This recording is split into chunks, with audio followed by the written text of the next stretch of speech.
Okay, so ito na tayo ulit.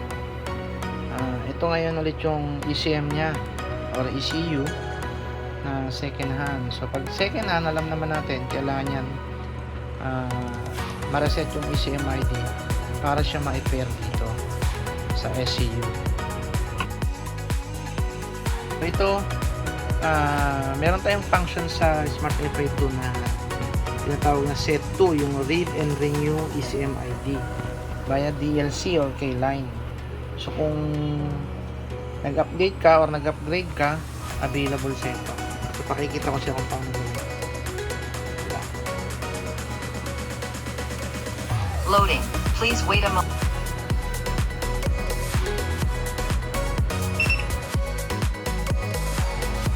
Okay. Pagka ng Honda, then pili ka kahit ialin dyan. So itong gagamitin ko. Then choose mo yung special function. Scroll down, makita mo yung read and renew. Then sindihan dyan. After completing the connection, please click Continue to execute. Continue. Okay. So, renew na natin yung ECM niya. ECM ID. Reset ECMID, IMMOID code in ECM. Do you want to continue?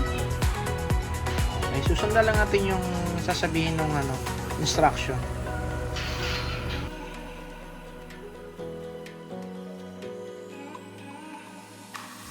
Connect the main cable to the vehicle's DLC. Ignition. Turn the ignition to on state. Asterisk note. Writing data ECMID, IMMOID. Please wait.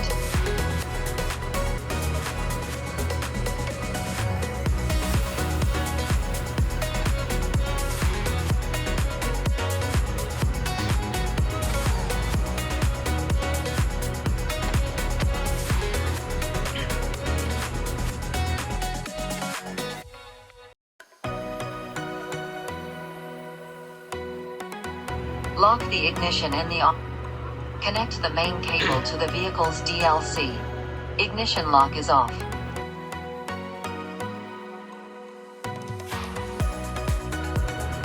Finish, press OK. Okay? So dito, pagdating natin sa part na to, kailangan before tayo mag-press ng OK, i-turn on na muna natin yung susi, yung ignition. So i-on ko muna siya, tsaka tayo mag-OK. Renew ECM successful. Turn off the ignition and unplug the connector. Successful na tayo. So ito, pwede mo na siyang i-pair na yung sa ibang receiver, ibang SCU. Okay, thank you.